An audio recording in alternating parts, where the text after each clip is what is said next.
덧없는 인생의 피난처시 90편. 주여 주는 대대에 우리의 거처가 되셨나이다. 산이 생기기 전 땅과 세계도 주께서 조성하시기 전 곧 영원부터 영원까지 주는 하나님이시니이다. 주께서 사람을 티끌로 돌아가게 하시고 말씀하시기를 너희 인생들은 돌아가라 하셨사오니 주의 목전에는 천년이 지나간 어제 같으며 밤의 한순간 같을 뿐임이니이다. 주께서 그들을 홍수처럼 쓸어가시나이다.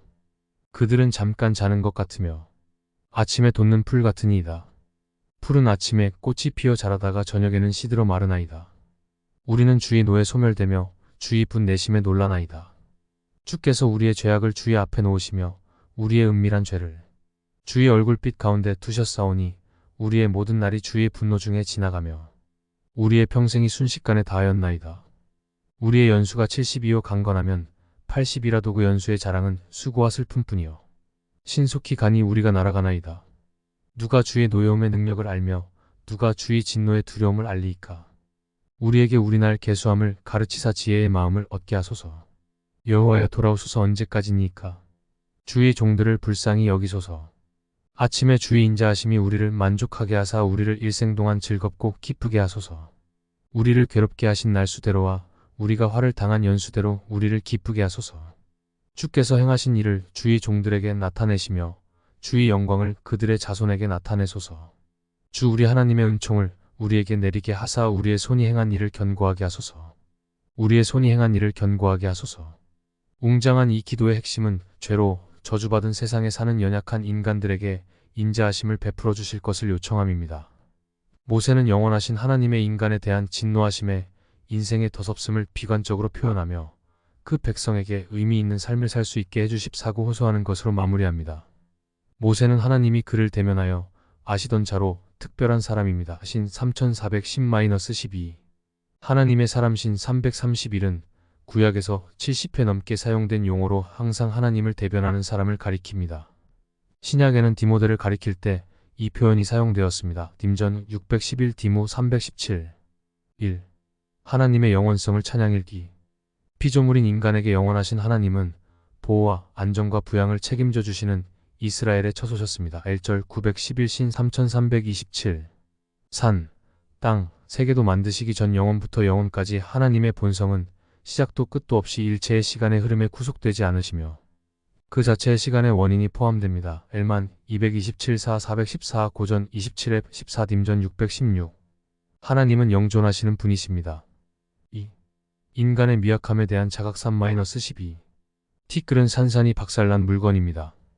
티끌은 먼지이고 흙입니다. 장 319 인간은 하나님이 정하신 대로 죽음이란 운명을 안고 살아야 하며 어느 누구도 그 운명을 피할 수 없습니다.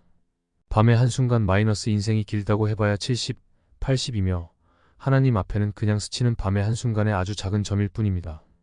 그러한 인생의 삶까지도 홍수에 휩쓸려가는 것과 같고 잠깐 잠들었거나 의식불명 상태에 빠진 것처럼 세상을 스쳐가는 것입니다. 인간은 필멸의 존재입니다. 그러나 하나님께는 천년이 단 하루와 같고 배투 38 밤의 몇 초와 같습니다. 4절 주의 노에 소멸되며 죄에 대한 하나님의 심판은 우주적으로 그 효력이 미치기 때문에 인간의 육체가 신속히 늙고 쇠잔하게 됩니다. 신 425-28 1116 17 죽음은 인간의 죄로 시작되었습니다. 롬 512 아무리 숨기고 싶은 은밀한 죄라도 하나님의 빛 앞에서는 모두 드러납니다. 땅 위의 모든 인생은 죽습니다. 3절 창 3장 롬 623 인생의 모든 날은 고난과 어려움 속에서 시달리며 허우적거리다가 끝이 납니다. 70이요 80이라도 죽을 운명은 같았어도 노아 홍수 전까지는 그래도 거의 1000년을 산 사람들이 있었고 그 뒤로는 급격히 짧아진 수명입니다. 모세는 120살까지 살 동안 눈도 기력도 정상신 347이었지만 일반적으로 인간의 수명은 아주 짧았습니다. 모든 인간은 하나님의 진노하심 아래 살아갑니다. 이 확실하고도 신속한 종말 때문에 인생은 서글프기 짝이 없습니다.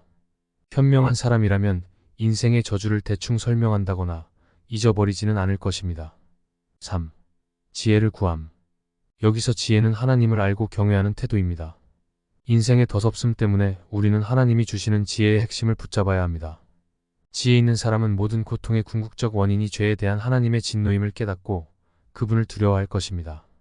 때문에 인생이 짧다는 사실을 늘 유념하며 지혜롭게 시간을 잘 활용해야 합니다. 전적으로 하나님을 신뢰하고 의지하는 사람이야말로 지능과는 무관하게 지혜로운 사람입니다. 4. 하나님의 인자하심에 대한 호소 13-17 죽음의 당위가 하나님의 진노와 관계에 있다는 것을 깨달았으므로 모세는 하나님께서 긍휼을 베푸실 것을 요청합니다. 이 요청은 죄 고백의 뜻을 지니게 됩니다. 죄를 고백하면 그 인간은 하나님의 인자하심 은혜를 베푸심의 응답을 받을 수 있는 것입니다. 14절의 아침은 생애의 아침이 아니라 하루의 아침입니다.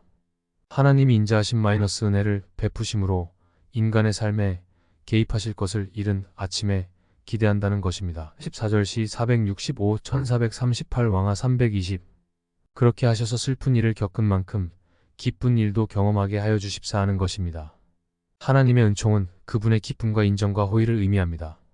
하나님의 은총으로 한 개인의 인생이 가치 있고 의미 있는 시간이 되는 것이므로 모세는 백성, 곧 인생을 위하여 하나님의 은총을 구하는 것입니다. 100살을 산다 하더라도 인생은 너무나 짧습니다. 우리의 짧은 인생에 하나님의 긍휼하신 은혜가 없다면 하나님의 심판 아래로 그냥 흘러가는 것뿐일 것입니다. 하나님이 주신 지혜는